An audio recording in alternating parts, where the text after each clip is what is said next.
The most terrifying call I had was on the third weekend, where the manager was talking to me and he said, you know, Natalie, I don't know if this is something, but I feel like I should tell you, we've sold out of knives and bear spray this weekend. An Ottawa business leader tells the Emergencies Act inquiry that at one point, the manager for her local Canadian Tire told her they had sold out completely of knives and bear spray.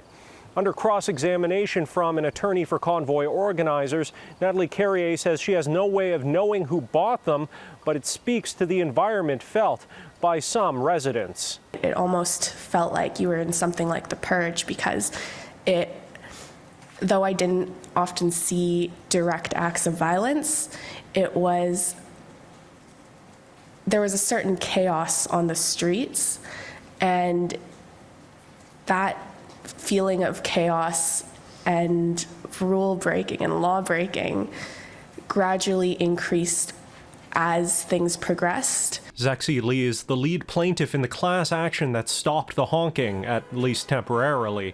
But her assertion that anti-mandate protests had a purge-like atmosphere, a reference to the American movie franchise where all crimes, including murder, are legal for a brief period, brought scrutiny from an attorney for convoy organizers. And it was your belief that the protests provided a purge opportunity. Is that fair? I would not say that the protest or occupation provided a purge opportunity, but what I witnessed on the streets day to day was very reminiscent of that kind of lawless world where open fires were being held, laws were being broken in front of police officers who were not doing anything to combat them. Local City Councillor Catherine McKenney says they were targeted by homophobic and transphobic slurs, something constituents experienced as well. I had to help one couple leave the downtown with a police escort on the first weekend. There was a pride flag in their window.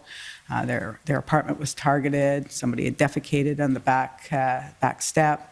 And then later that night, a pickup truck with angry people in it came back and were harassing and yelling at them. So at that point, they felt very unsafe, and we had a police escort them out. Unlike what could be said to have happened to businesses during COVID, businesses were completely crippled, and that has to be understood by this commission. And local business leaders tried to outline the impact. While they say some protesters supported some local businesses, others seem to be in direct competition. Restaurants often had catering tables organized by protesters right outside their doors, offering free hot dogs, free chocolates, free, to everyone. Meanwhile, the business that was trying to stay open and survive was not getting any business. In Ottawa, Xiaoli Li, City News.